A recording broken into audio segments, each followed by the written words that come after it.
Greetings, everybody, and welcome to another edition of the Red Pill Diaries. Off rip, it's freezing. Let me tell you this right now. I wanted to do this show for you all. What are the odds? I want you to understand something. What are the odds that we get in the middle of me setting the show up, I get a text message from the internet company saying that there's been trouble reported in the area, and that the internet may mess up. Well, here's the kicker: even the backup internet is messing up right now. What are the odds of that? Huh? I mean, it was working fine. I've been home for roughly about an hour, and I didn't have any problems. And now the dashboard is freezing up, my camera is freezing up, everything is going haywire because they don't want me on the air, and they want to like enrage you for the content. Do you see how I'm freezing? You see how I'm freezing? On my end, I'm freezing. So this is what's going to happen. Hold on one second. I'm going to go out and come back in to see if I can do this. Everybody stay where you are, okay? Please stay where you are. Let me see if I can get off the screen and then come back in without these problems. Every single flipping time. Hold on one second.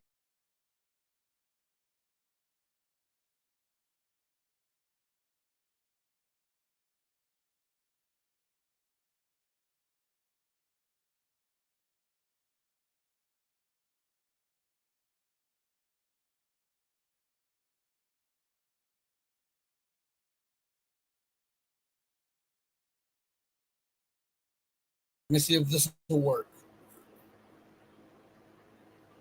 I hope so. It's working a little bit better. Hold on one second. Let me see something.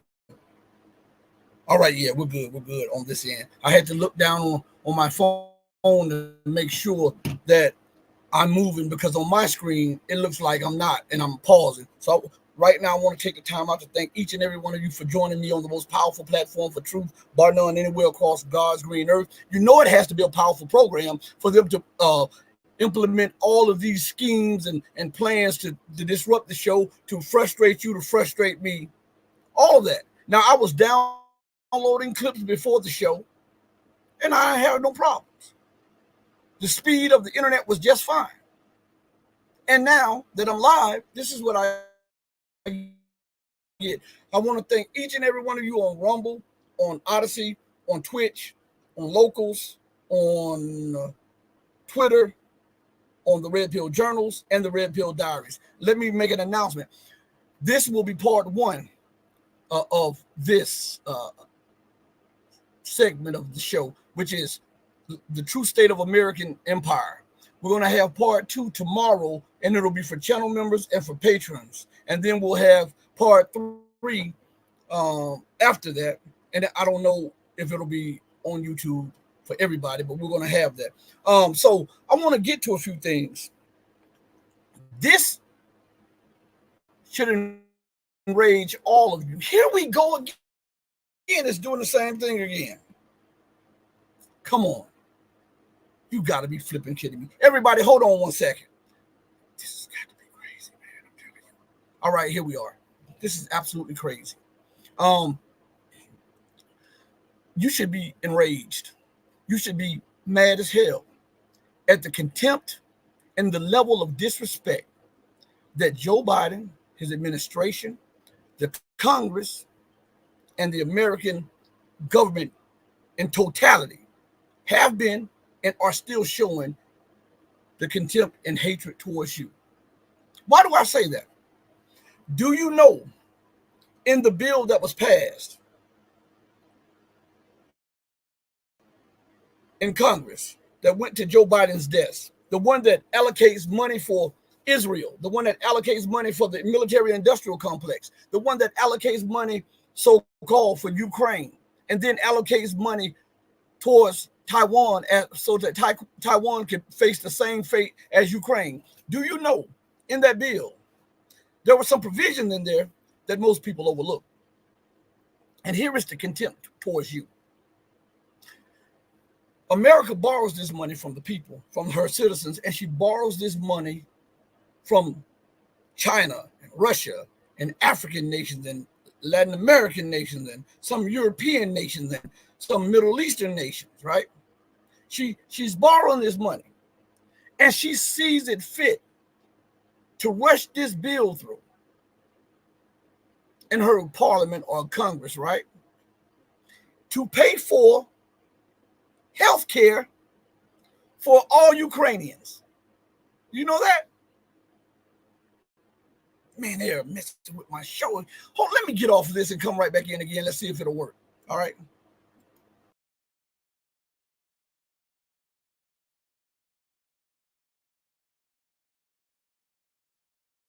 See if it'll put me back up here. Let's see if it'll work. If it'll work right now. Okay, let's see if it'll work.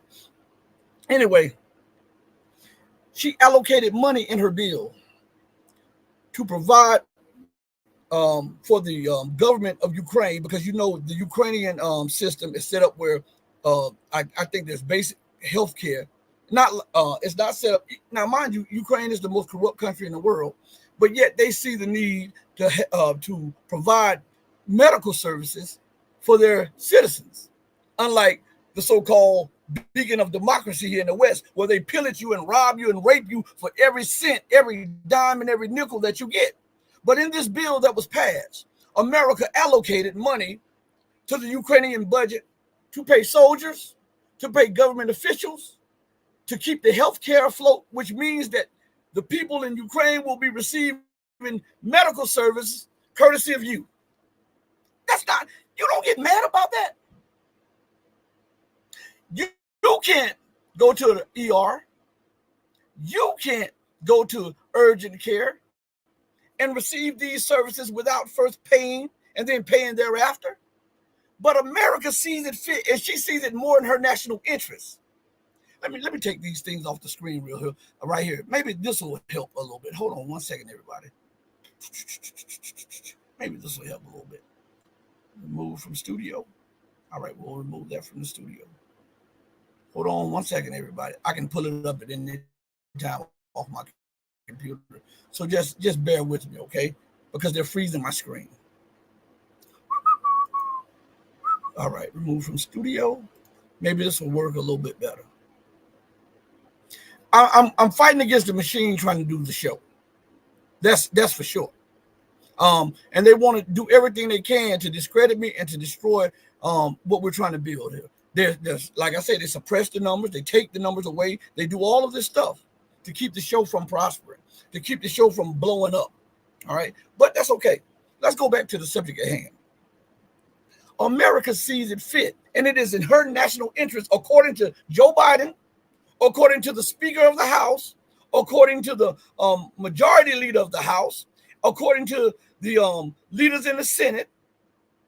They see it more of a national interest to allocate your tax dollars, to allocate money that they have borrowed from people whom they claim to be their adversaries. They see it more than national interest to allocate that money to Ukraine than for you to have basic health care, for you to be able to pay your bills, for you to have a decent living. Listen, if you're not feeling contempt that you're not alive, I want you to think about this. You work hard. The government doesn't ask you to, can they take money from you? They just take it. They take the money before you ever see your portion, right?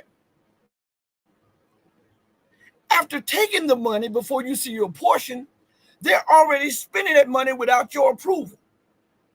And the money that they're spending without your approval is for the benefit of others and not the benefit of you. How in the hell can that be just? And how can that justify these people who are so-called leaders of the nation? I'm asking. It's absolutely insane that you're not outraged to be able to provide basic health care for all Ukrainians. It was a nation of 40-some million. It's now a nation, I believe, of 20-some million or something like that. 20 or 30 million, right? And America has allocated money to the Ukrainian government, who then will allocate money to all of the services, all of the services that are provided by a government or whatever. But you can't get that help. 20 billion to erase homelessness, another 30 to 40 billion to completely erase poverty. $60 billion. The money that they call that they were going to allot to Ukraine could have been used in America to not only alleviate homelessness, but completely eradicate poverty. How is that not making you mad? And how is that in America's interest to allocate money for war thousands of miles away on some other nation's border and with some other nation, dividing those Slavic nations up? But she does not see it in her national interest to provide basic health care services for you. She does not see it in her interest to help you pay for living expenses or for job creation or for education, Head Start, all of this stuff. How is that how is that not a national security threat? These people have proven that they're inept, they're corrupt, their hatred of the average person is unreal. Because when you look at this in this light, there is no way that you can say that America really loves Americans, right? There's no way, right? Absolutely no way that you can say that. What they say, they're going to allocate 61 billion to Ukraine. 40 to 60 billion of it, if they would have allocated it within America's domestic system, could have completely eradicated homelessness, completely eradicated poverty. But that is not a national security interest. Isn't it the job of the government to provide for the people whom it governs? Isn't it the responsibility of the government to make sure that the people they govern are able to afford living and able to live comfortable and normal? Well, this government and the previous governments in America have failed in their job. And when a person shows you over and over and over that they're not qualified for a job, what should happen? Do you think if I went to Microsoft and I put all of these lies on the paper, oh yes, I'm good at this and I'm good at that. Now, remember who we're talking to. We're talking about me, somebody that's dumb when it comes to technology, okay? I put all of this stuff up there. So they say, okay, we're going to hire you as the CEO. You're going to lead our company into the future. And more times when they look around, they say, oh, this guy doesn't understand these kind of spreadsheets. This guy doesn't understand these things over here. He doesn't understand this. He doesn't understand that. But in his resume, he says such and such and such. And that was the requirement for us hiring him. So we hired him. And over and over, he's shown that he does not have the mental makeup of the capacity to lead the company or to great levels or instruments of power that we gave to him for the benefit of the company and the shareholders. What would happen to me? Huh? If I did that, what would happen? Microsoft would kick my behind out the door as quick as a lightning strike. So why is it different when you're talking about people who are at the helm of nations and governments? It's absolutely unreal, right? When you look at it that way. You know I'm the king of analogy, so I'm going to give you a good analogy so that you can put it in your life and that you can see it the right way and not the way that they're trying to present it to you. Joe Biden and all of the previous administration before him have shown that they have not the testicular fortitude nor the mental fortitude to do what is incumbent upon a leader, and that is what is incumbent upon them is to do what's beneficial to their people. That means to make amends for all of the wrong that you've done and stop doing it. Don't just say I'm sorry for stabbing you in the leg, and as soon as I say, okay, well, I forgive you, I look around, you have about 16 more knives stabbing me in the back. So make amends. Don't just say I'm sorry. Do what's incumbent upon a person who has committed crimes. You do what's right. You pay retribution. You pay what is owed to the victims, right? But these leaders, they continue to use this lingo that's over the heads of the people, and they continue to rob, steal, pillage, and wage war for the benefit of the few at the expense of the masses. This is the true state of American empire: debt, division, and war. Let me say that again. This is the true state of American empire: debt, division, and war. So I was looking at something, as a matter of fact. Let me so we'll be going in and out. And every time I go in and out, I'll say, hold on one second. Let me take my picture down for a minute and then come back up and see if it'll work a little bit faster. So I'm gonna say, hold on one second. We gotta go through these roadblocks. We have to go through these roadblocks. So hold on one second as I get take my picture off the screen and then put it back up, see if it'll work a little faster.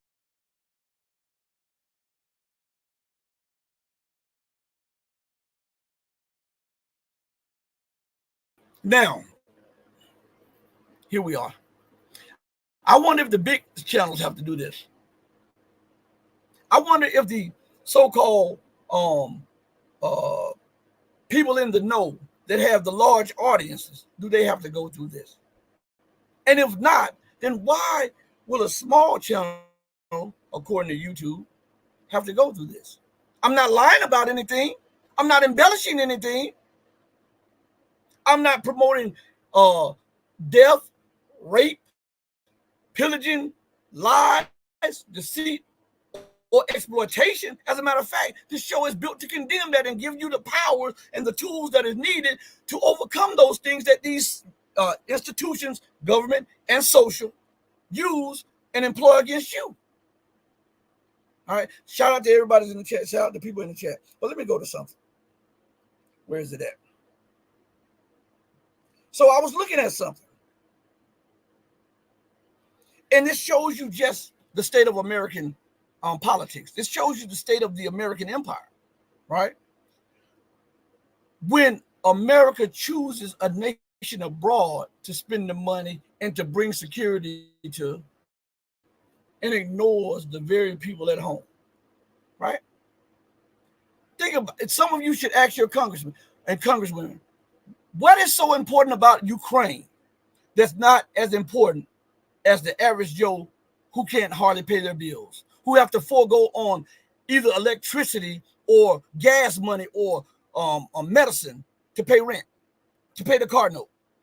What is so much in the national security interest of America in Ukraine that is not in America's national interest in America? There's an old saying, he who defends everything defends nothing and leaves themselves exposed at home. That is a true saying, because we see it right here, right now, when dealing with the American empire. She always is talking about humanitarianism and human rights, and it's the greatest violator of human rights. She's the greatest purveyor of violence on the face of the planet. In your existence, you've only been at peace for less than a decade. How is that not a bloodshed? Huh? How is that not showing imperial hubris and a disdain for national sovereignty, independence, and the rule of law? When you're bombing, raping, pillaging, occupying, and demonizing everybody. And it's never America, the UK, or Europe's fault. Never, ever. They create something, it blows up in their face, and it's the creation's fault, not the creators. Think about that. Europe is screaming about the influx of migrants, and we're over capacity with these. We've got to stop them from coming to Europe. They want to come to us to live right. Well, if you would have stayed out of Africa, destroying governments, assassinating governors of the states, color revolutions, and sending your military and your corporations in to rob and pillage those nations, guess what would happen? You wouldn't have an influx of migrants. This is a direct result of your arrogant racist policies. Nobody wants to talk about it, but I will. And if I alienate you with the truth and you no longer want to be a part of this, then go ahead. You weren't worth it anyhow. Because as I often tell you, truth will prevail regardless to whom or what. Muammar Gaddafi warned Europe and NATO that if you remove me, he said, I stand as the door to keep the migrants from coming into Europe. If you remove me, there will be a massive influx of migrants, so much that you can't deal with. He forewarned them of this.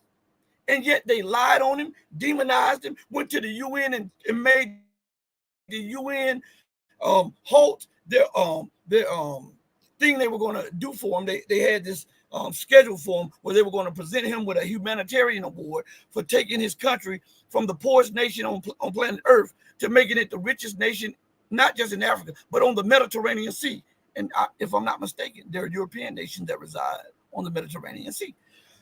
So the United States, France, Germany, and the UK forced the UN to postpone that so that they can justify, because if that would have took place, they wouldn't have had the legs to stand on to wage an unjust, illegal war to remove Gaddafi from power. And now they have an influx of migrants. They say they won't assimilate. If they can't assimilate, they need to go home. You destroyed their home. That's what you did. They didn't come and bomb Europe. You bombed them. They didn't bomb America. America bombed them. And now you're screaming about the blowback or the consequences of this imperial policy that you continue to try to propagate and promote the world over. When you continue to do wrong, what do they tell you as a kid? Tell the truth, own up to what you've done, and try to make amends. Now, they tell you that, I know my mom told me that because that was basic. So if that is what is being told to children, why isn't the government taking heed to that and doing the same thing? If it works for a person, governments are made of people, so it should transcend just one person, and it should be implemented by a whole government, and that would make things better. But instead, it's Russia's fault. Russia is the greatest threat to the liberal world order since World War II. But you're not the greatest threat to world security and peace, threatening the world and holding the world hostage with not one, not two, not three, but 12 aircraft carrier groups. 12. 12, not one, not two, not three, 12. And these aircraft battle carrier groups consist of dozens of warships, not peace ships, not builder-up ships, but warships and destroyers. You understand? Know what that is about.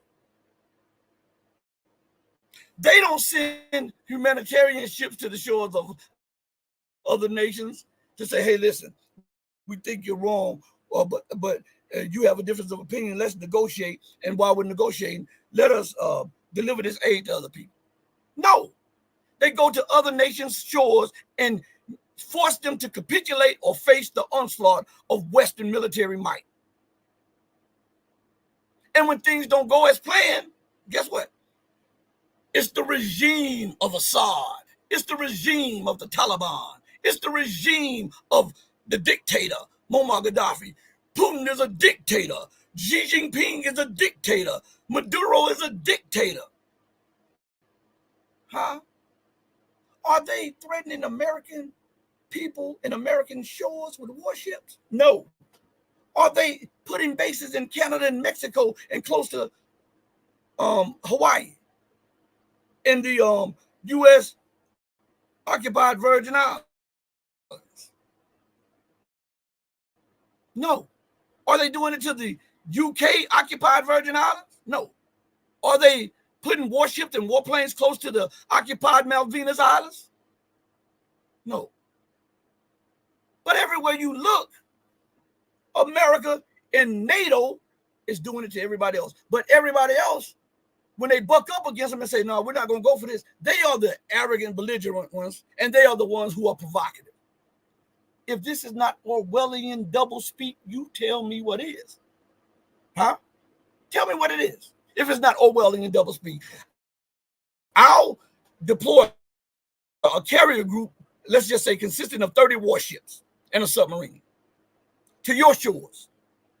I'll fly my warplanes. They say the airspace of country goes out 12 miles. I'll fly my warplanes right up to that 12-mile line, armed to the teeth. And when you react and send your warplanes in your airspace to then violating your airspace or your sovereign waters or your borders, you are the provocative one. How is that? If that is not bizarro world or Orwellian doublespeak, what is? Because I want to ask every one of you who are listening right now.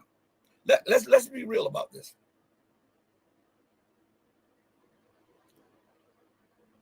Is Russia and China, Iran, Venezuela, Chad, Mali, Niger, Burkina Faso, Syria, are those nations deploying carrier battle groups to the Gulf of Mexico or off the coast of California or close to Hawaii?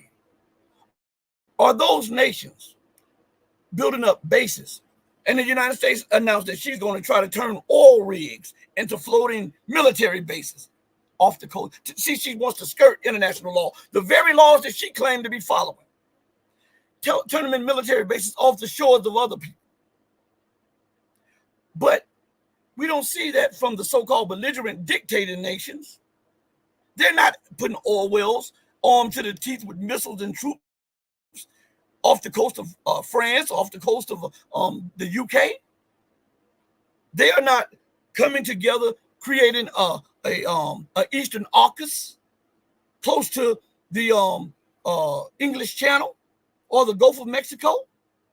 But everywhere we look, we see America, the UK, and NATO doing it to everybody else.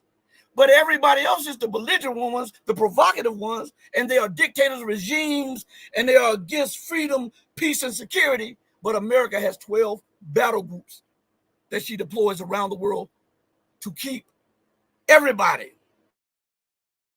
held hostage at the barrel of a gun. That's not provocative. Not against the national security of nations. Stop this, man. Y'all got to stop this. Stop it. And I know that for those of you who are listening, I know they're messing with the show. I know it.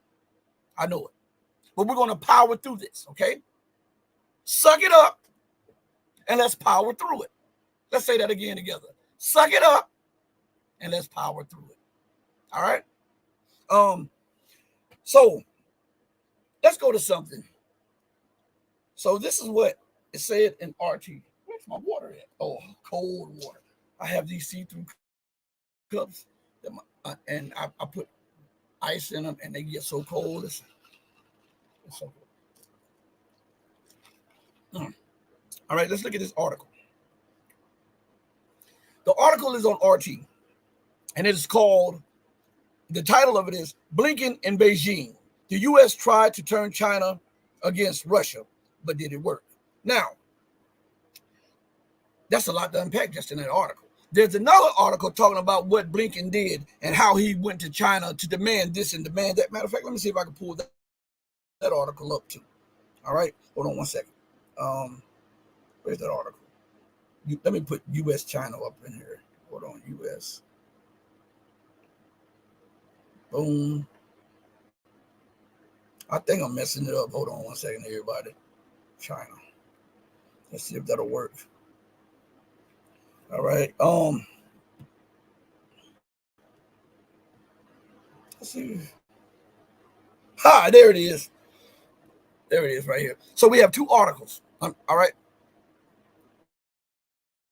And I see that the count keeps going up and going down. And I know that YouTube is and StreamYard are knocking people off. Okay, I already know that. Thank you for emailing me. I won't say your name, but thank you for emailing me. I've been paying attention. Okay, but I appreciate that.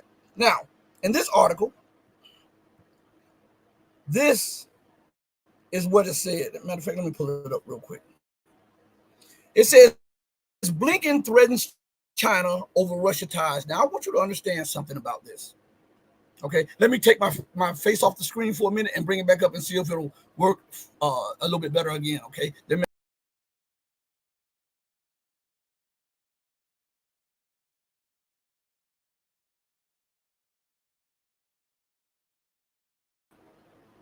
all right. Is it gonna let me back up? All right, there we are. I don't know what's going on now. My thing says the signal, the internet signal is strong. It's strong. So I don't understand why this is pausing and freezing and buffering and stuff like that. Well, I understand, but it is what it is. I can only do what I can do. All right. And I'm going to continue to do what I do. So this article says Blinken threatens China over Russia ties. Now, I want just that alone should show you the hypocrisy of America in the Western world. Okay. Now, you say that you're about freedom, territorial integrity, and national sovereignty. And yet you're trying to dictate who China should be friends with, who Russia should be friends with. You got a beef with Russia, so you go to Russia's friend and you try to threaten and strong arm them into turning against a friend that you share a border with. All right? It's not like China can pick up the Chinese nation and put it over there in Latin America. They are stuck together. China borders Russia. Russia is the biggest supplier right now of gas to China. Right? China is investing huge amounts of money in Russia. China didn't go even as I want you to see this because if you don't look at this like this, you'll never understand the hypocrisy and the arrogance of these people who govern these nations in the West. Okay, America goes to China to threaten and strong arm China to turn against his partner, whom it shares thousands of kilometers of border with them, right?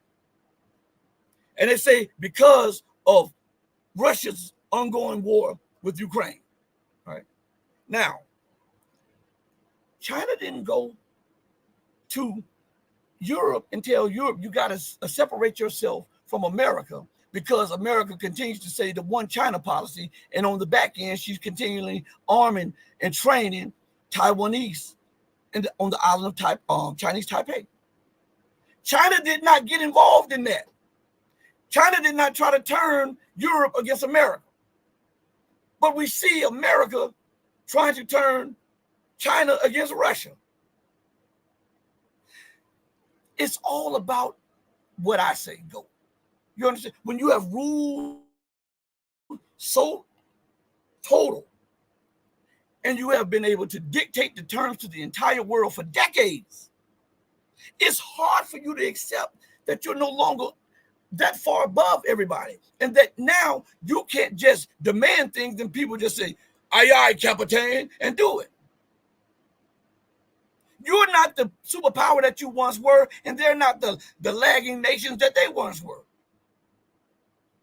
And this reality is something that America will not grab to her own detriment. She's still living in 1983, 1984. And is refusing to accept that the world is moving on past her and past European dominance. This is a truth that, as what did your book say about Jesus? What did he say? You shall know the truth, and what? The truth will make you free, right? America is in bondage to imperialism, to fascism, to racism, to greed, to war, to occupation, to domination, because she refuses to accept that truth that would make her free. She thinks that if everybody's on an equal playing field, regardless of the rhetoric, that we can outcompete anybody. If you can outcompete anybody, then why are you willing to take the world of war because you're losing your economic and military advantage? Huh? And you guys look at me right now. I just got done done working. I told you I'm doing some renovations, so you got to excuse me. And I wanted to be a man of my word and do the show. But everybody that's listening, remember to join us tomorrow. We'll have, I don't know if it's going to be 2 streams, but I know for a fact we're going to have 1 Patreon and channel member stream tomorrow, which will be part 2 of this show. And hopefully everything will work better. Who knows? I might go out on my patio and do the show if the mosquitoes and stuff are not biting. But anyway, listen. This is what it said in the article. The U.S. Secretary of State says Washington is prepared to impose more sanctions on Beijing over the alleged transfer of military components. The arrogance, the hypocrisy. So you want, on one hand, to say that you're about sovereignty of nations, and yet, on the other hand, you want to impose your laws on China because those are U.S. laws. Remember, the U.S. imposed that through the Congress and the president. This was not considered at the United Nations, not the UN, but the U.S. imposed that. That's under U.S. jurisdiction, not under Chinese jurisdiction or international jurisdiction.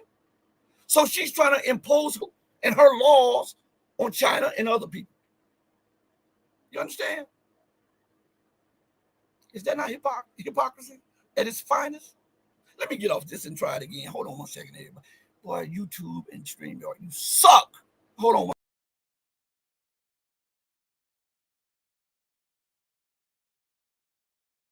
on. 1, 2, 3. We should be on. So now check this out. Are they going? Okay. On my end, they weren't letting me see. But anyway, so let's go a little further and examine this, because I told you it's a lot to unpack. The U.S. Secretary of State says Washington is prepared to impose more sanctions on Beijing over the alleged transfer of military components. Now, look at this. If Beijing were to do that for America and Europe supplying military components to Ukraine, America would say this was unjust. Europe would say this was unjust. That's from the views of the Chinese. But they would just be doing what you're doing. So you are now intervening into their sovereign policies, meaning that you are disrespecting territorial integrity and national sovereignty because you're trying to superimpose U.S. law and the U.S. view on the Chinese. Why doesn't anybody talk about that? Why aren't any people discussing that? And I hear some of the pundits who talk against this war in Russia. I mean, in the Ukrainian-Russian situation. And almost all of them talk about how disgusting the war is. But they talk about the insanity of the war that the United States is trying to have with China. But they can deal with that more than they can deal with the war with Russia. Why is that? Is it because those people are yellow? Huh? A tinge of racism, right? Is it because that nation is asserting its own sovereignty and its own foreign policy? A tinge of arrogance and hubris, isn't it? If anyone were to treat America or Europe the way they're treating everybody else, in the eyes of the Western world, this would be unacceptable. To show you how much hypocrisy they show and how they view themselves as so much above everybody else. Look at this. And the world knows that Israel bombed Iran's consulate. All right. Hold on. Hold on one second. Let's see. Everybody knows that, and I just Googled it. See, I do this right on the spot. Everybody knows that Israel had been assassinating professors, dignitaries, engineers, scientists in Iran. They know that. They know that Iran had been turning the other cheek as to keep the focus on the Palestinian conflict so that it can gain more prominence in the views of the people. everybody knows without hesitation, and everybody knows, and this is not up for dispute, that Israel bombed the consulate building belonging to Iran in Syria. And here is what they use as a justification: that it was used for spying, and it was used by the IRGC. Now, let's not even try to disprove that. Let's just go with their rational thinking, okay? That the reason for the bombing is because the consulate building was used for what I just said, okay? That it was used by the IRGC and it was used for spying. One consulate building that's not used by the West like that. So if we use the justification of Israel and the United States, then Russia, China, Iran, Venezuela, and all of the global South has the right to bomb the hell out of America, the UK, and all European consulates. If we use that justification, because every Western consulate is used for that. So now when we address that, we can see the hypocrisy of the West. I mean, it is in living color. It's in HD right now as we're talking. So now look at this. So the whole world watched Israel bomb the consulate. And this is Article 51 of the UN Charter, okay? I just put, you can do this. Put in, what was the word? Article 51 of the UN Charter. And part of this says right here, nothing in the present charter shall impair the inherent right. Listen to this part. Shall impair the inherent. That means that they are born with this right. That America can't give it to them and America can't take it away. That Europe can't give it to them and Europe can't take it away. That NATO can't give to them and NATO can't take away. It's inherent. It's your right by birth, according to the word, okay? Listen to this. Nothing in the present charter shall impair the inherent right of individual or collective self-defense if an armed attack occurs against a member of the United Nations until the Security Council has taken measures necessary to maintain international peace and security. So we know that Israel bombed Iran. See, this goes back to hypocrisy. I'm going to show you this stuff, okay? And it right in your face. We know that. The United States even admitted that Israel bombed Iran. They committed an act of terror against Syria and an act of war. So Syria has the right, according to the UN Article 51, an inherent right to respond to the bombing of their territory. You understand? Now let's look at this again. They bombed the consulate building, which is an extension of the embassy, which means that we know by international law and all of these treaties that the embassy and the consulate is considered the territory of the nation that it represents. That was an Iranian consulate. So according to the UN Charter number 51, Article number 51, Iran has the inherent right. They are born with that right that neither the UK, the US, Germany, or France can delegitimize to respond militarily. Right? Now that we have that, because Google it, it's right there, just Google it. And now that we have that understood, and Iran responded, why is the United States and the European Union sanctioning Iran for retaliating against Israel's act of war? They are not sanctioning Israel for its blatant violation of international law and the territorial integrity and sovereignty of two nations. They are sanctioning the nation that was forced through its inherent right to respond to the bombing of its territory. Orwellian, hypocritical, and arrogant. That's the West. You understand? So I told you when we talk to you with truth, I'm not going to embellish anything. We're going to break down what these people say, and we're going to understand what they are meaning. This is the only way to uproot a system, because this system is cancerous. And we must know what the system likes and what it feeds on. It feeds on war. It feeds on debt. It feeds on pillaging. It feeds on exploitation. It feeds on the misery of the masses for the benefit of the few. All right. What does it not like? It does not like sovereignty, independence, freedom of thought and mind, right? And economic, military, and political sovereignty.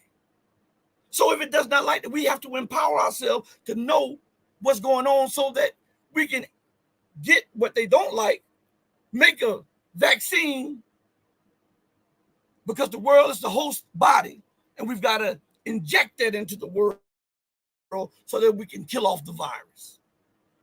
Okay? We're going to go a little further.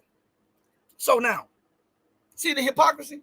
Europe and the United States boldly states that they are sanctioning Iran for bombing Israel. They didn't say that they were going to sanction Iran for retaliating for the bombing of the territory. They were sanctioning Iran for bombing Israeli territory, as if Israel didn't bomb Iranian territory. This is America to lose her position globally. The contradictions, the lies, the deception, the double standards, the hypocrisy, and of course, on top of all that, the hubris. That's what's causing it. She will not do right by people. And when you don't do right by people and you continue to alienate this government and this leader and this nation, one after the other, guess what? Don't look to those nations to be friends. Look for those nations to eventually come together, because they're weaker apart. Eventually look for them to come together so that they can mount a response to your arrogance and your hubris. That's what we're seeing. And this has the American empire and the Western world so enraged that the nations of the world no longer want to just lay down and take it. They don't want to be pillaged. They don't want to be raped. They don't want to be demonized. They don't want to be dehumanized. They don't want that. They want to be respected as human beings, as everybody want to be respected. So they're mounting their response to decades upon centuries of Western hubris and arrogance. Don't let anybody else fool you. I was saying to you all the other day about the rule of law. I heard, and I'm not going at Colonel McGregor. I actually like a lot of his views. All right, but Colonel McGregor talks about the rule of law, and it has to be reinstated, right? And he talks about the people protesting the monuments being torn down. They want to tear the monuments down, and this is a part of American history, and it shouldn't be torn down. And I agree that it's a part of American history. It shouldn't be torn down. But at the same time, if we're going to take that view, then how can you whitewash what America did? With the extermination of the Indians, with the extermination of black people in America. You know, I was reading something today. I was going over some of my history books. I'm going to tell you how wicked America was and is, and how wicked England is and was. When they would sell people at the auctioning blocks, look at it, because this has everything to do with what I'm saying. And my white audience is going to take offense to this. Not from me. They're going to take offense to America from what I'm about to tell them. All right. So I was going back, and I was studying some stuff off the Library of Congress. And then I had a few books from scholar J.A. Rogers and a few other people. Who else? It was about 4 or 5 scholars. I was reading their writings earlier when I had a little time. And I was looking at something. And America is so arrogant. She's so greedy for profit. Do you know what they would do to white? Now, because I'm talking to the white audience now. You remember how I was telling you about how they treated black people? and how they still do, but how they treated black people for 64 years, from 1555 to 1619. That was what they call the dehumanization process. Okay, they hid that part of history. This is what they said it took to make a nigger, because prior to that there was no niggers or negroes. But they took that and they used that to make. Listen, this is not coming from me. This is coming from the brutality that was forced upon those people. And then they breeded them. They said that they would breed them like animals, right? Now, Colonel McGregor and everybody screaming about the rule of law. What was the rule of law then? And on top of that, how are you going to scream about your product when you made it? You're the potter. How are you going to be mad about the clay? You mad because when you forged this cup, you thought it was going to be drinkable, but you see its holes at the bottom now, and you mad and cursing at the cup that you're drinking out, but you're the maker of it. So listen what happened to the white people. And this, I found this, I was like, whoa, I didn't even know that part. So check this out. So they would go into little orphanages. I'm talking about, this is in the 1700s, 1800s, and so on. They would go into little orphanages where there were white children. And they would get them, and they would almost like, you know how you can sun spray people? They would get stuff to darken, to tint their skins, right? And then they would put them on the auctioning block and pretend as though they was black people. So they were selling them too. I was like, man, these people they are insane. They were taking little kids. I don't care if they were black, white, brown, red, or yellow in that orphanage house. They were taking those little white kids and they were tinting their skins, and then they were selling them on the auctioning block, pretending as if they were black people, because they said that black people were chattel, the property of white people. Even in the Constitution today, they don't recognize black people as human beings. They recognize them as 3/5 of a human being. 3/5. People, that was back then. Yeah, but it's in your highest a law, the Constitution, what everybody refers to. If it doesn't get pulled out there, regardless of what you believe about it, then that is law. You understand? So these people have a lot. Boy, they have a lot. Think about how evil you got to be to go into little orphanages and snatch little kids out and put them on. Man, bro, I'm telling you. Oh, man, I tell you what. This is crazy. But I'm just showing you the hypocrisy and the arrogance. They will sell their mother if they can get a profit off of it. Do you understand? That's why they don't like this show. Because I don't pull no punches.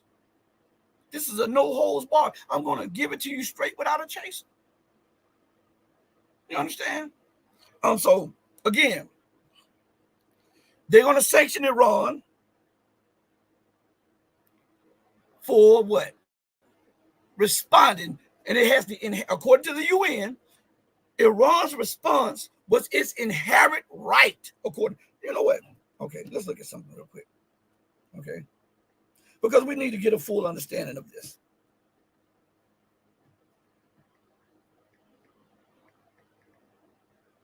All right.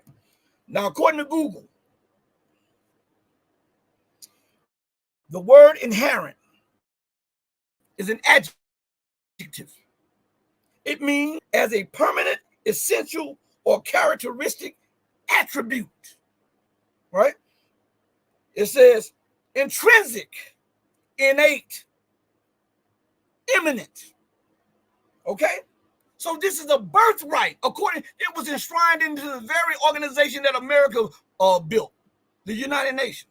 That was a creation of the United States and the Western powers. So it enshrined the inherent right to respond to an attack, meaning that it's Iran's right because it is a sovereign nation and a member of the very organization that America helped found. And you're going to sanction the people who responded and not the people who initiated the attack. Orwellian hypocrisy on top of all of this, you mix it with hubris and arrogance and a tinge of religious racism. And you got the policies of the West. Isn't that something? That's something, right? So oh yeah, that's absolutely crazy. We learn these definitions to empower you, okay? So that you won't think that I am making something up or that I am misrepresenting something. So we go to the dictionary to give you a thorough understanding of these words, so that you'll see who's telling the truth and who's lying. All right. I'm passionate about it. You can see me. I get animated. When you're passionate about something, you put your all into it. If you want to be a cyclist, you give it your all. If you want to be a fighter, you give it your all, or else there's no reason to start. I'm passionate about the truth because I got burned so many times on the back end for being deprived of the truth. And when you look at the truth as a gift from God and his blessings to you, you want to share those with everybody. You want them to see this too. You want them to understand it as you understand it. Because understanding is golden and it empowers you. All right. So look, I'm gonna go in the chat in a minute. I see y'all in the chat. So let's go back to Blinken. The U.S. Secretary of State says Washington is prepared to impose more sanctions on Beijing over the alleged transfer of military components. Washington is ready to introduce more sanctions against China over its alleged transfer of dual-use goods and components, which it claims can be used by the Russia. It means Russians, all right, or Russia, without the "the" in it. It says U.S. Secretary of State Anthony Blinken said on Friday. So now look at this. Washington is ready to introduce more sanctions against China over its alleged transfer of dual-use goods and components. Now, you see what that is? That's a red herring. So let me tell you what that's about. Almost all of the components that go in televisions and computers, right, and phones can be used in military applications. So in essence, America is telling China to cut off trade ties with Russia or we'll sanction you. And here's the kicker. So now, and here is something that went over a lot of people's head. You know why Anthony Blinken is making those statements? Hmm? First of all, he's testing the water to see if China will bow and bend, number one. Number two, he wants an excuse for why the West is losing. The entirety of the Western military industrial complex, from Italy to California, are being destroyed by the Russian military and its military industrial complex. They're being outmaneuvered, they're being outgunned, outproduced on every level.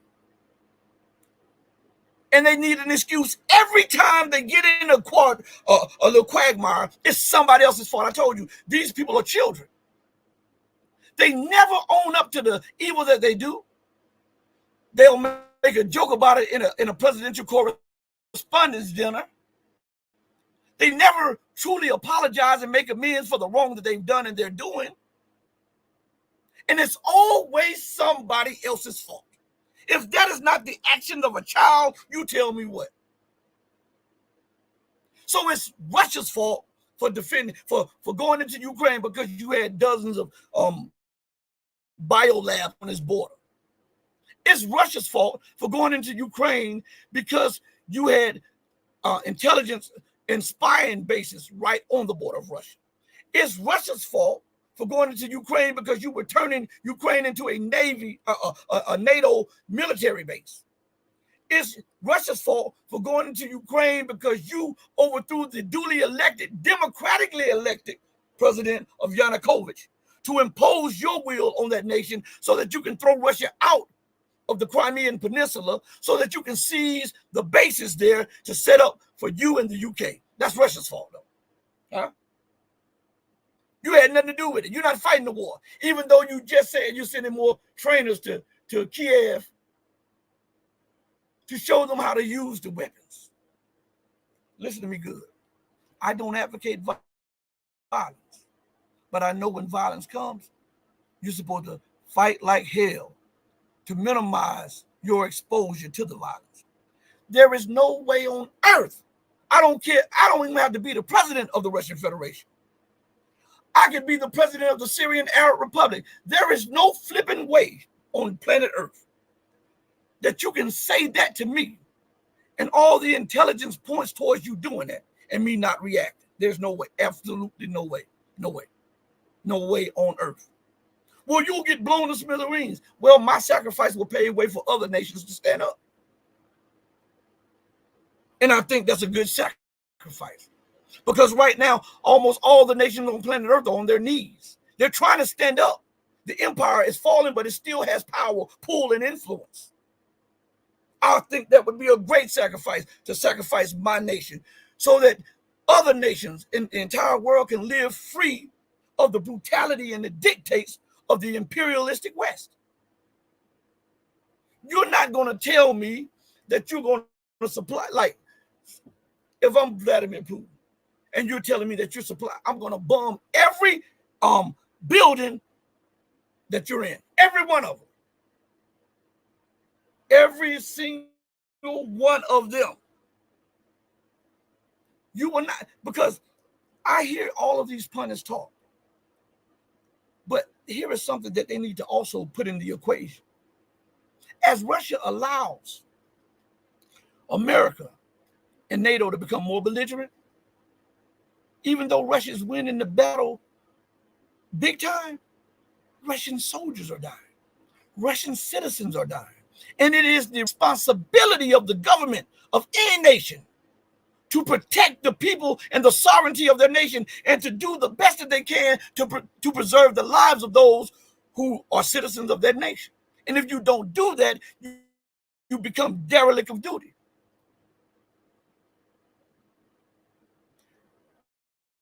It is not like the world doesn't know that Russia tried to negotiate multiple times and tried to tell, hey, pull your bases out of here. Let's not go through this. Because if we go through this, you're going to lose. Let's just leave it. But America and the West continues to push. Think about it. Syria and Assad is the tyrant. America is in Syria. The UK is in Syria. Libya is the tyrant. Did Libya bomb France? No. How about the UK? No. The US? No. Then why in the hell did you bomb them into the Stone Age?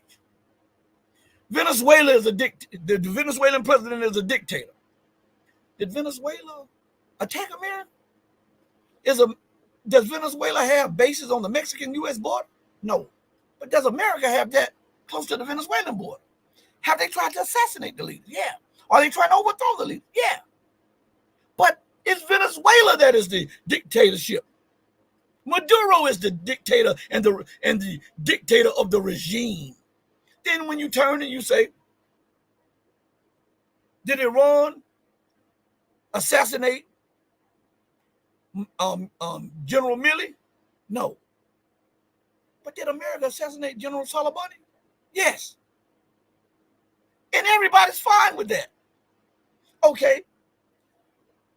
America is openly bragging. The UK is openly bragging. The French are openly bragging about sending mercenaries and weapons to maintain this war in Ukraine.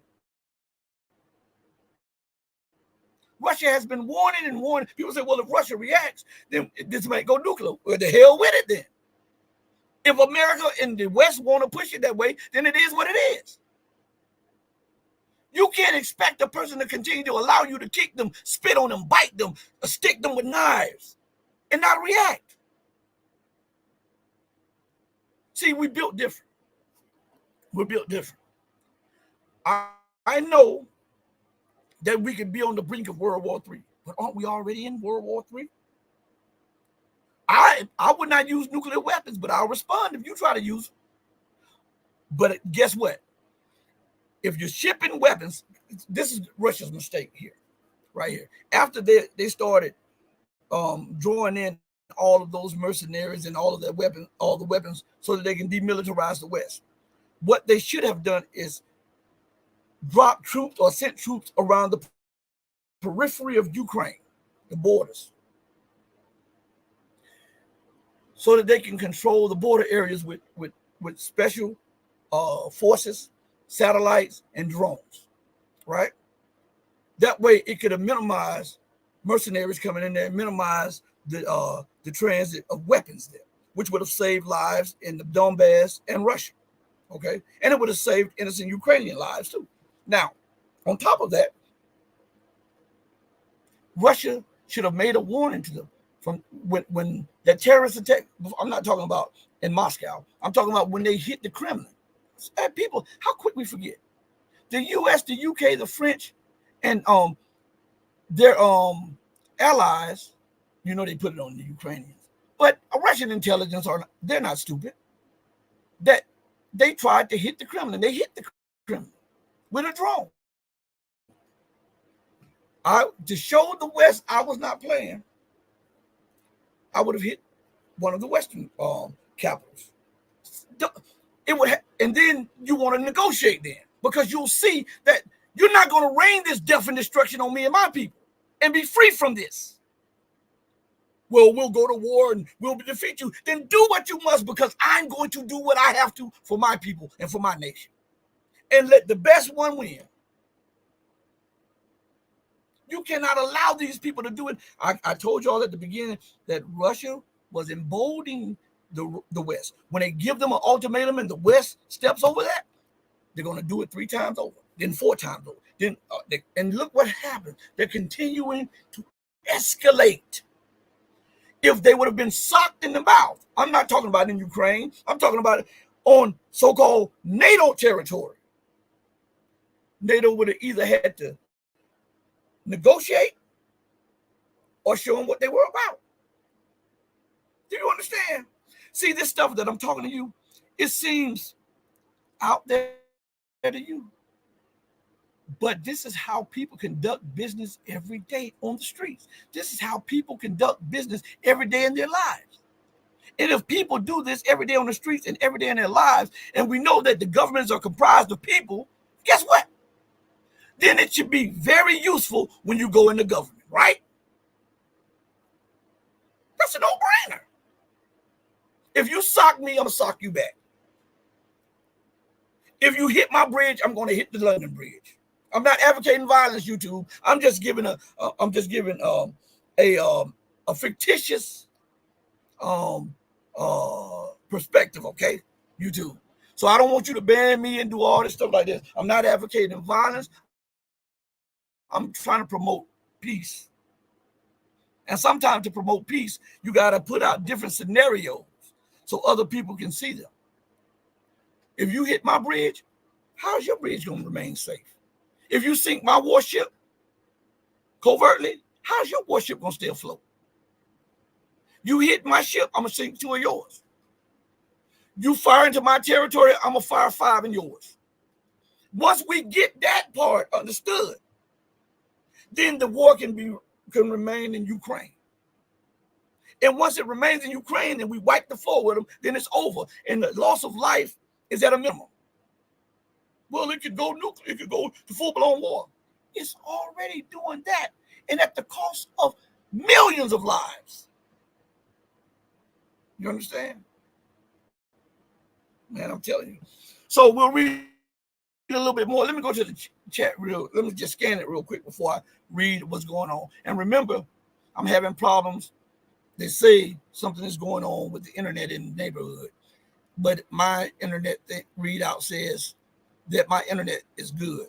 So it's either they're lying, it's either I'm being messed with by the platforms, StreamYard and YouTube or whatever, but it's all good. So, and I'm not advocating war. I'm telling you what it sounds, what the average person would do. You go on the street and go up to a man and slap him and think he's going to just turn the other cheek. You just walk up to him and say, your wallet in your pocket, I need that, and just slap the man and take it. Do you think that this is going to go smoothly? So why should you think it should go smoothly for the West when they do that in Ukraine? Or when they do it in Iran or Syria or Libya or down in Africa or over in Asia or down in Latin America? If you can give it out, you can receive it. And I'm the kind of person, if you want to dish it out, I'm going to receive what you dish out. But make sure you're prepared to receive what I'm going to dish out in return. I'm never a provocateur. I will try to diffuse a situation if possible. At all costs, I'll try. But when I see that my words and my actions of trying to diffuse the situation is going nowhere, I prepare for war. So if you try to strike me, I will counter and strike you. That's the law of nature. And if you don't implement the first law of nature, your life is not worth living. You understand? A says, man, this thing is freezing. Oh my God, this is starting to really make me mad.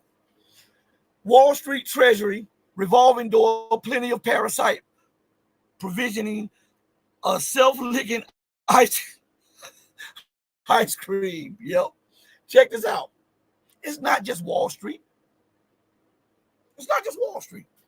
This goes from the city, the county, where the city, the district, the county, the state, all the way up to the federal level. It's in all branches of government.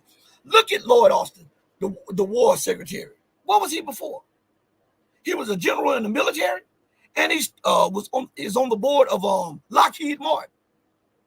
Look at the rest of them. They share the same path. They were in other things. They moved on to government, and they are also part of either universities getting big checks, or they're part of these big corporations as advisors. This is corruption at its finest. Right? This is corruption at its finest. Now, DG Turr is in the building. Chad Franklin is in the building. Let's see. Sam Stone says, I'm going to put this up here. Hopefully, this will go up there without me freezing. The U.S. is a criminal enterprise controlled by Zion Nazis. You better believe it. Yeah. This is actually excellent right here. This is excellent. Hey, Sam, I'm going to steal that from you, okay? He says the USA caught the British disease and it mutated into a plague. Boom. Mic drop moment. Boom. I got to take that from you. I'm sorry, I got to take that from you. That's absolutely wonderful. Let's see. He says, Sam says, and I'll get down some more to everybody. He says, Satan resides in Washington, D.C. Since 1914, he left some demons behind in London to carry on business.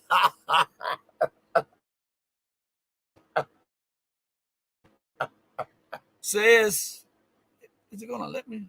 System, I can't even hardly, it's so small on my screen, I can't even hardly read that. Hey, Majid, could you make it bigger so I can't hardly read that on my screen? You know they're messing with my thing, so please don't charge it to my heart, charge it to my head, okay? I'm sorry, but I will highlight it like I am, okay? Let's go to the next one. All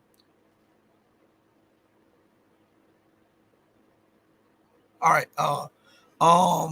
Thanatar 13 says, UMILGB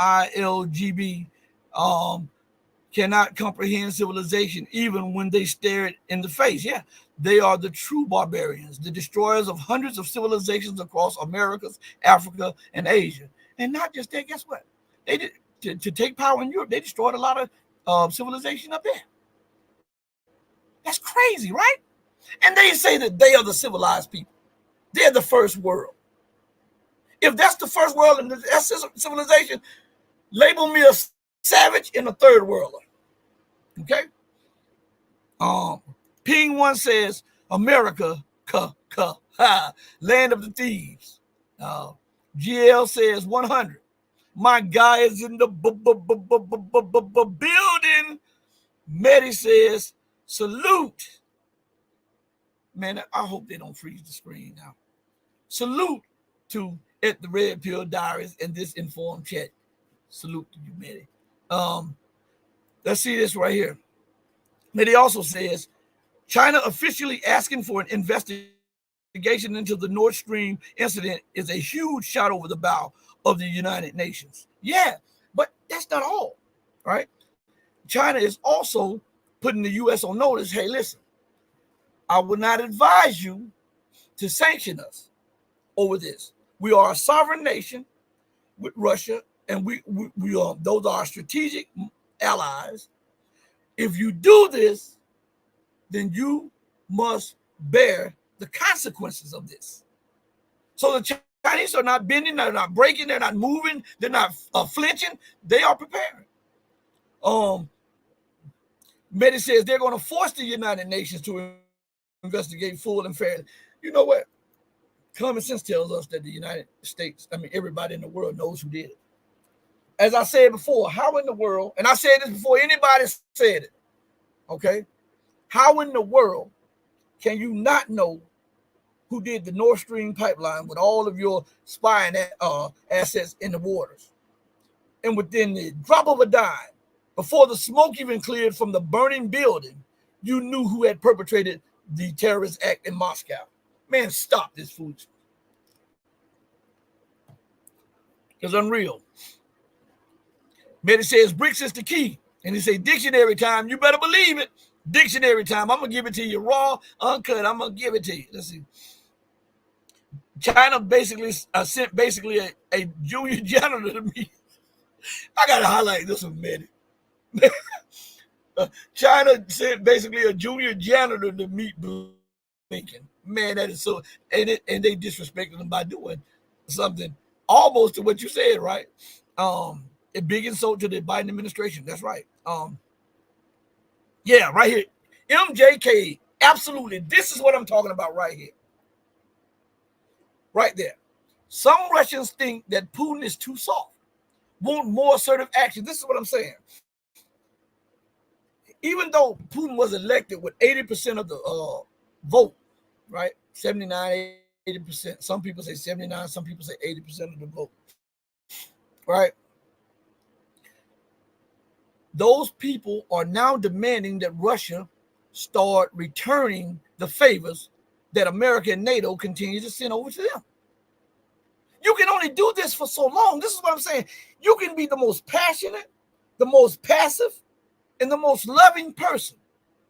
And somebody can smack you and kick you and spit on you, and you can turn the other cheek. But if they smack you and spit on you constantly, then they move on to your wife and your children. It'll provoke something in you to stand up. Even if you don't want to do it for yourself, you will not allow them to do it to your children and your family and your wife. This is what I'm talking about. It's time to give them a taste of their own medicine. They've been feeding the world a stream or a buffet of war, destruction, and terrorism. Guess what? If you dish it out, you better be ready to take it, because I'm going to give it back to you. And the difference is, when I give it back to you, I'm not going to hide my hand. I'm not going to regret it. And I'll be just in doing it, because I am responding according to the UN Charter, Article 51. It would be my inherent right to respond to your acts of aggression against me, be it terrorism, be it propaganda, or be it direct confrontation or indirect confrontation, according to the UN Charter. I'm not going to hide my hand. Okay? That's real. So now, let's go to this article real quick.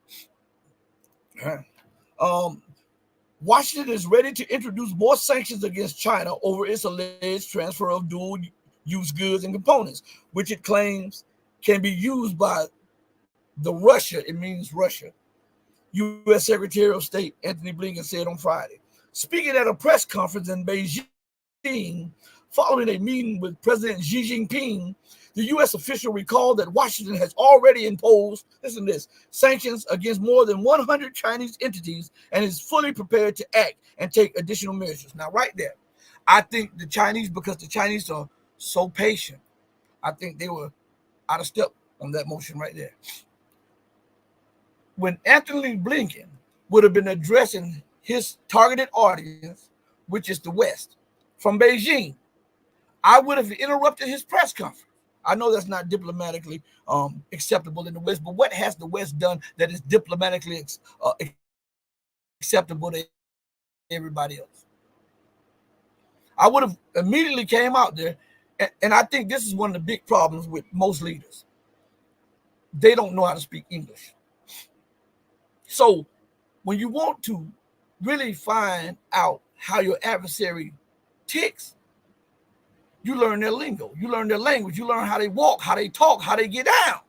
So that when you're dealing with them, you'll know the do's and don'ts, right?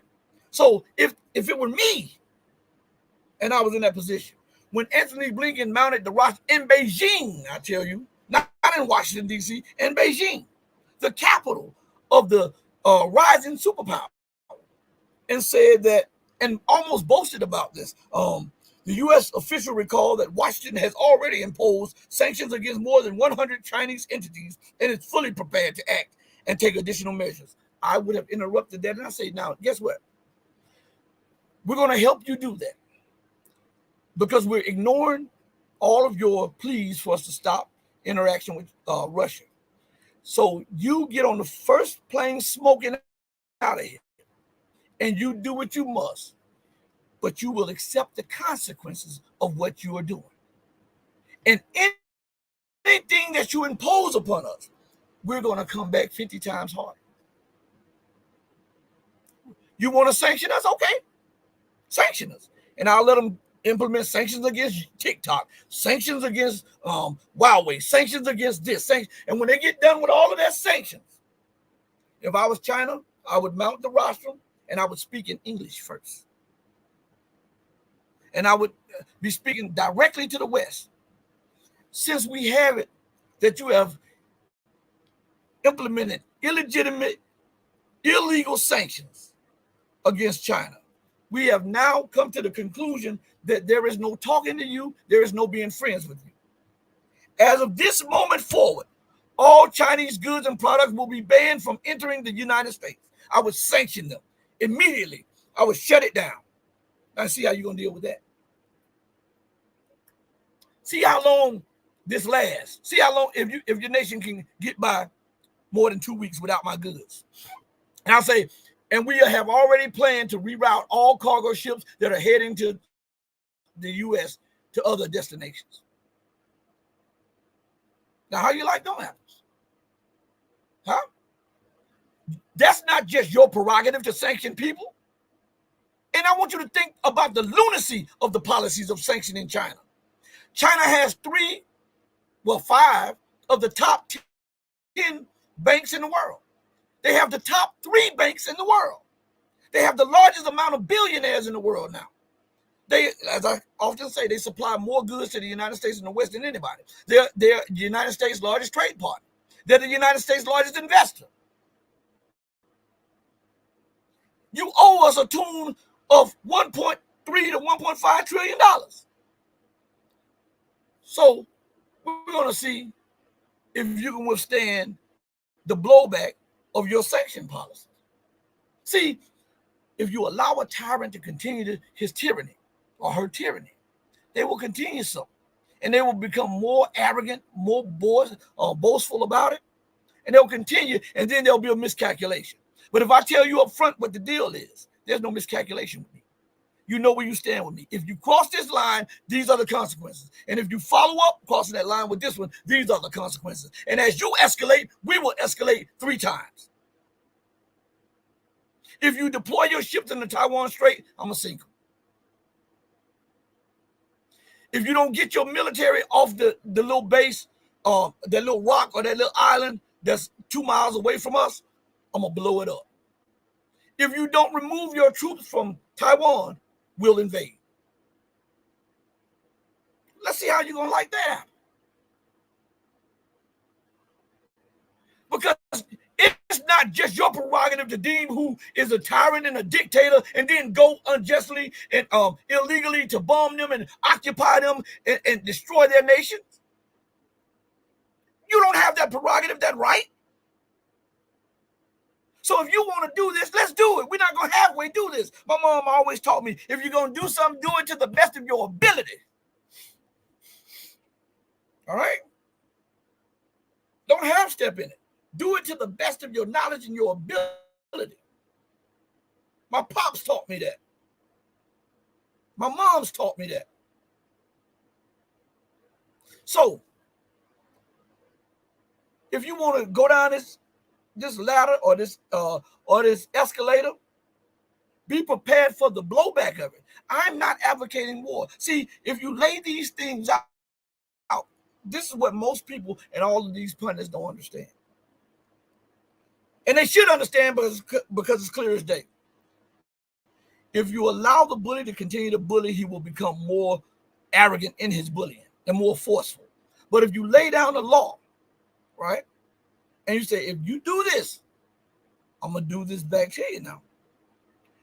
That opens up avenues for discussion.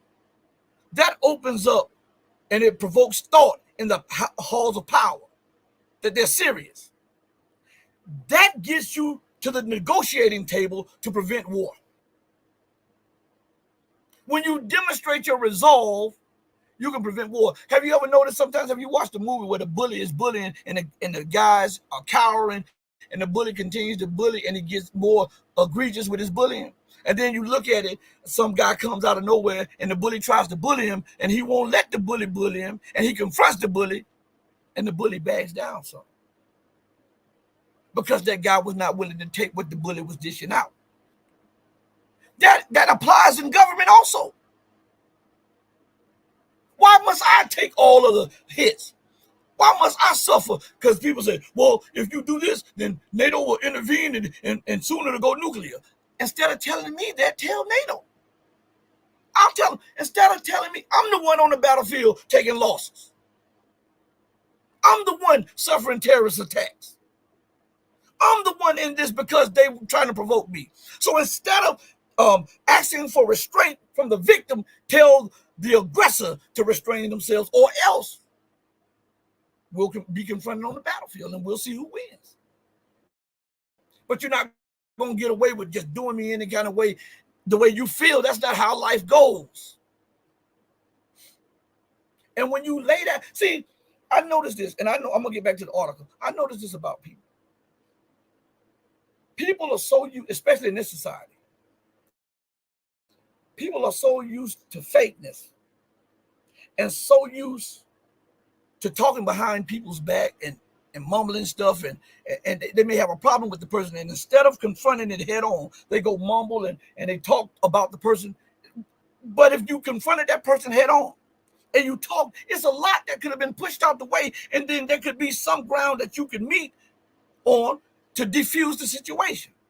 But if you cower, it's only going to become worse. It's only going to become worse. Russia has the inherent right, just like America, to defend her sovereignty.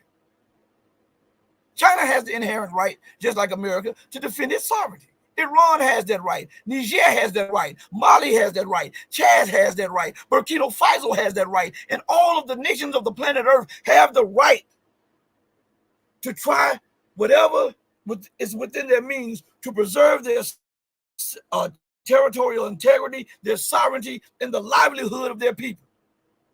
This is not just a prerogative of the West.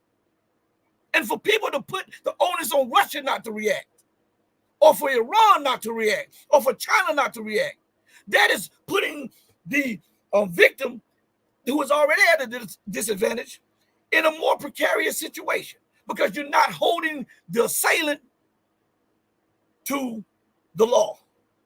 You're trying to hold the victim to the law and allow the assailant to continue to assail everybody else. That's not how life works, buddy.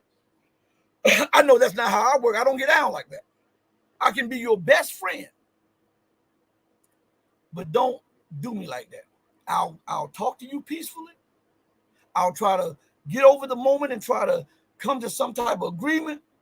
But if you're not hearing what I'm saying, if you're not understanding my tone, if you're not understanding my body language, if you're not understanding the humility that I'm trying to show to defuse the situation, then guess what? I got to learn your language and speak it to you.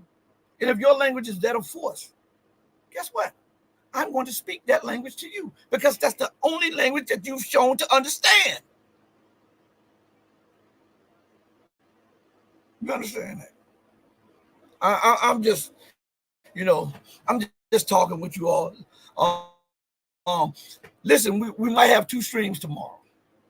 But I know for a fact we're going to have, if they don't mess with the internet or something like that, God willing, we're going to have a channel members and a patron stream tomorrow. And then if I have the time after I'm doing these walls over here, I'm going to come back and try to do a live stream for everybody else. Listen, I want you to share this message, share this video, share, like, and subscribe. Okay, this is the only way we can continue. Look, there's no excuse for you not subscribing. There's no excuse for you not liking the video. There's no excuses for you for not sharing the video. I'm in here working. I'm in front of you like this, drenched in sweat, to talk to you about the situations at hand and to try to give you a deeper perspective of what's going on, so that when you look at it, you don't just see the dots. You see the outlining of the dots to get the picture. That's what we're trying to do. We want you to see the whole, we want to bring the entire picture into focus, so that you, when you're looking at that picture from a distance and you're only seeing part of it, you don't think that this is a dog, when in reality, it's not. I want to empower you the same way God has blessed me.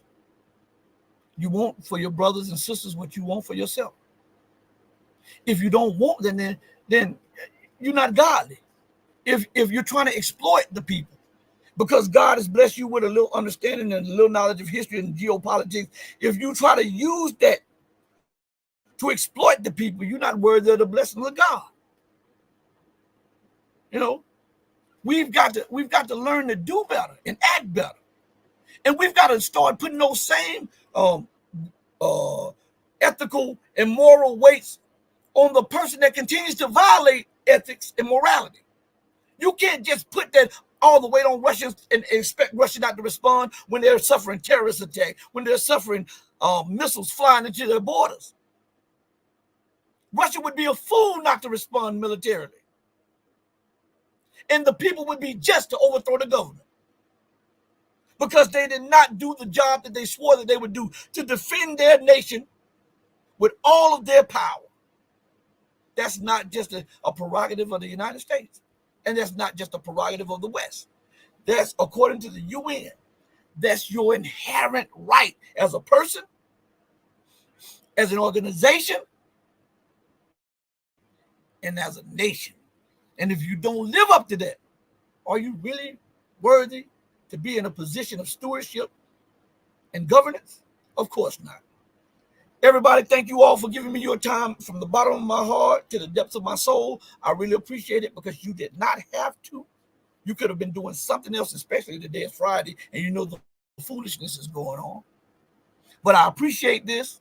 I send out my love to each and every one of you who loves truth, but know that the love that I have for you will always, always pale in comparison to the love that my God, the true and living God, has for you.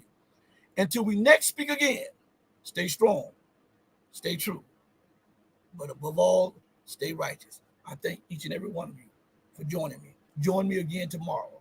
Hey, mama, your baby boy loves you more than life. Deuces, everybody. We're out of here. Peace.